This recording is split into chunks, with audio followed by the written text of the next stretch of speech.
Land of hell, Hiroshima was, and that was a man-made hell. Those are the searing words of Kyoko Gibson, a survivor of the atomic bomb. We're actually starting cold today because to truly grasp the gravity of August 1945, we can't just hide behind sterile numbers or, distant historical dates. We literally have to ground ourselves in the visceral, unvarnished human reality of what happened when the world's very first atomic weapon was deployed in warfare. So, welcome to this explainer. Today, we're taking on a really critical mission. We're going to bridge that 80-year gap between the dropping of the bomb and the escalating global tensions we're all watching unfold right now. We're going to look way past the abstract statistics and focus entirely on the personal experiences, the long-term health struggles, and the profound lessons we desperately need to learn from the very last generation of survivors. Okay, let's dive right into this. Section 1. A Man-Made Hell. August 6th, 1945. At exactly 8:15 a.m. that morning, a single experimental bomb with a power of 20,000 tons of TNT was detonated over Hiroshima. The immediate human experience on the ground, it's honestly almost incomprehensible. In an instant, nearly a quarter of the city's population, that's roughly 78,000 out of 350,000 everyday people, were just gone. The city was vaporized, turned into a wasteland as far as the eye could see. And to really wrap our heads around the sheer physical force of this thing, just think about the evidence left behind at places like Honkawa Primary School. The blast wave was literally 2 stories high. It rushed through the city, turning a bright, vibrant morning pitch black with dust and debris. The heat was so unbelievably intense that melted glass and metal were fused entirely through the surviving concrete walls and floors. There are literally scorch marks underground. It really makes you ask yourself, what chance would kids in a playground have to survive something like that? I really want you to think about that for a second. Survivors like 8-year-old Kiko and 13-year-old Mikio, they were just waking up, walking down the street, getting ready for their day, and they described seeing this blinding flash that turned absolutely everything white, which was immediately followed by a crushing darkness. They were just kids, suddenly forced to navigate a completely flattened, unrecognizable landscape where, and this is just heartbreaking, they couldn't even tell if the severely injured people around them were male or female. Section 2. The Invisible Toll. Now, surviving that initial blast, as horrific as it was really just the beginning of the nightmare, because the bomb possessed this insidious, lingering weapon that the world had never seen before. It's like a timeline of evolving trauma. At first, nobody had any clue what was happening.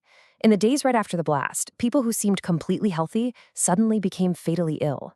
Survivors recount the sheer absolute terror of waking up, running a comb through their hair, and having it just fall out in clumps. It was this grim indicator that they would likely die within days.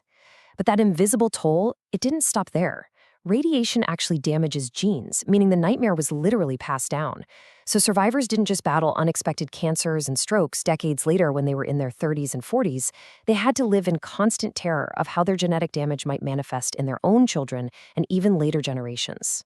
6. This number is just staggering. That's the number of cancer surgeries endured by Satoshi Tanaka. And the really crucial point here is that Satoshi wasn't even in the immediate blast zone on August 6th. He was an 18-month-old toddler. His mother, frantically searching for missing relatives, carried him right back into the irradiated ruins of the city. And because he was exposed to that radiation at such an incredibly young, vulnerable age, he spent his entire life, he's 81 years old now, by the way, just in and out of hospitals, constantly terrified of when or where the next cancer is going to appear. Section 3.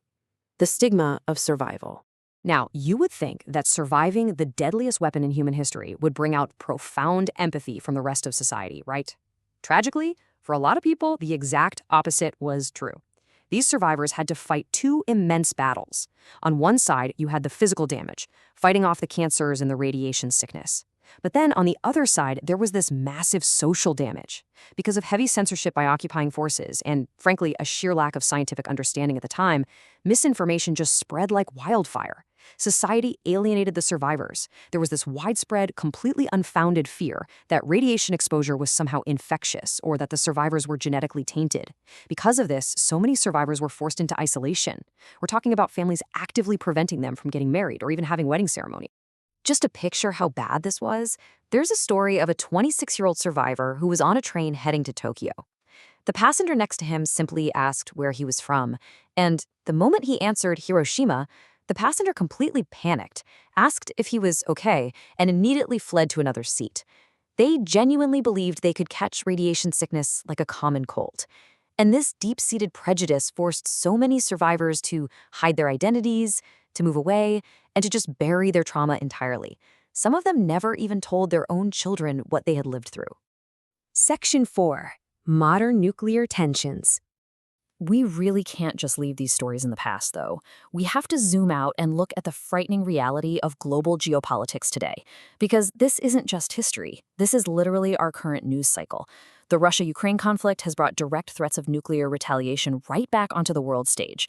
We're seeing reports of strikes on Iran's nuclear enrichment facilities. We've witnessed border bombings between nuclear-armed India and Pakistan. We even see countries like the UK procuring new fleets of fast jets specifically designed to carry nuclear payloads. The entire doctrine of deterrence, that terrifying idea that we prevent war by threatening total annihilation, it's being stretched to its absolute limits right now.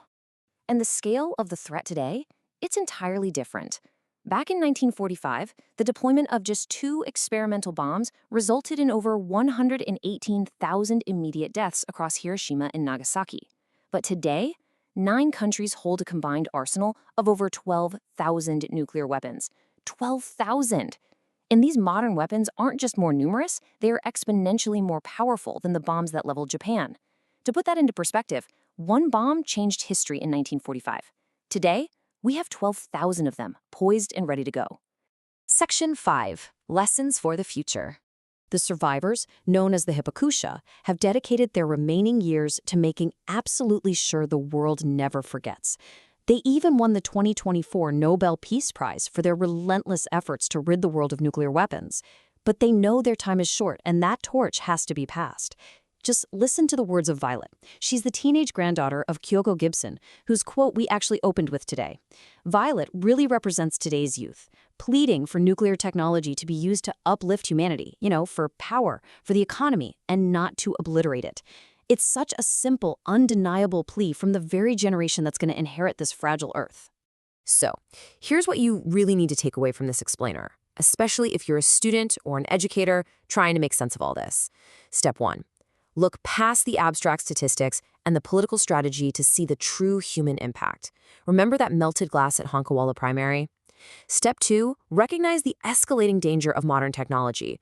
Our weapons are vastly more destructive today than they were in 1945. And step 3, listen to the survivors before they're gone. Their memories are our legacy. Because honestly, they're the only ones who truly know what it looks like when deterrence fails. I'm going to leave you with this chilling, provocative question to ponder. When the last generation of survivors, literally the only people on Earth who have actually lived through the hell of an atomic bomb, are finally gone, how will we get our leaders to truly understand what it means to push the button? Thank you so much for joining me for this explainer. Keep asking questions, keep seeking out the human story, and keep learning.